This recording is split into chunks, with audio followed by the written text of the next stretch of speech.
How to use threads for travel vlogs. So for this one, I actually downloaded a picture.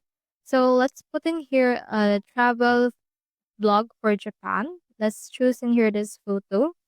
And then for the content, I utilized ChatGPT. I asked them for 3 tips for Japan travel. So it can be from your own experience as well. Copy that and then post that right here to your threads. So for example, let's put in here Japan blog.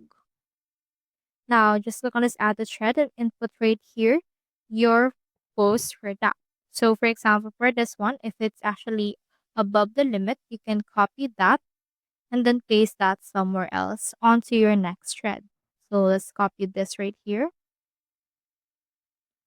and then cut it and then add it to another thread. And then let's do in here as well another one.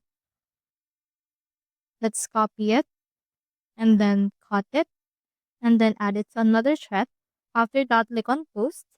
And as you can see, we have now in here our Japan blog with our actual tips that we have. So that's how you use threads for travel blogs. Hope we help.